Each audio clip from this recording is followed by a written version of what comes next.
O Evangelho em 3 minutos, com Mário Persona. Quando ouvem a notícia dada pelo anjo, as mulheres saem correndo para anunciar aos outros discípulos o que viram e ouviram. A expressão usada é amedrontadas e cheias de alegria, um misto de espanto e júbilo. Quando você crê em Jesus como seu Salvador, como seu Senhor, quando você se dá conta de que Ele ressuscitou e de que você pode agora ter a certeza da vida eterna, é esse o sentimento, espanto e júbilo.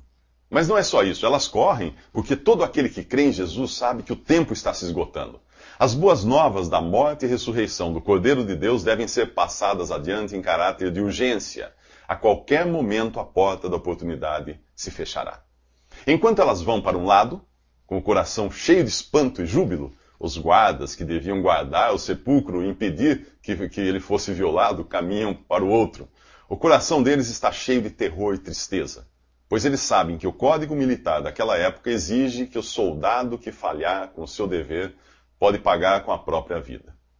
De um lado, as mulheres saem anunciando a ressurreição e a vida. Do outro, os soldados levam consigo a própria sentença de condenação e morte. Você sempre encontrará essas duas classes de pessoas no mundo. Aquelas que têm um relacionamento com Jesus e têm a salvação eterna garantida por sua morte e ressurreição, e aquelas que estão desmaiadas e cegas para as realidades do mundo espiritual, como estavam aqueles soldados. Essas pessoas carregam em si mesmas a sua sentença. Enquanto as mulheres têm um encontro pessoal com o ressuscitado, os soldados têm um encontro pessoal com os chefes dos sacerdotes. Apesar de serem soldados sob ordens de Pilatos, eles não ousam ir direto para a sua guarnição. Os sacerdotes subornam os soldados, dão dinheiro a eles, para eles dizerem que estavam dormindo quando os discípulos roubaram o corpo.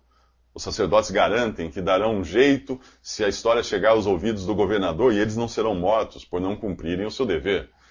Os soldados podiam até pensar que tinham se livrado de seus problemas, mas eles ainda teriam problemas maiores no futuro. Eles teriam de dar conta disso a Deus. Por essa condenação, para essa condenação, só existe uma saída. Para a condenação que Deus tem em mãos para dar, só existe uma saída. No Evangelho de João, Jesus diz: Eu lhes asseguro, quem ouve a minha palavra e crê naquele que me enviou, tem a vida eterna. E não será condenado, não entrará em condenação, mas já passou da morte para a vida.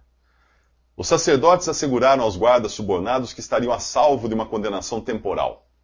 Jesus assegura que todo aquele que nele crê não será condenado eternamente. Que tipo de salvação você está procurando? A momentânea, que o mundo oferece se você negar ter qualquer coisa a ver com o ressuscitado, ou a eterna? Enquanto isso, as mulheres se encontram com Jesus, se lançam aos seus pés e o adoram. Essas mulheres eram judias, não se esqueça disso, adoradoras do Deus único. Elas jamais adorariam Jesus, a menos que ele fosse Deus. Nos próximos 3 minutos, os discípulos recebem a maior de todas as missões. Visite www.3minutos.net.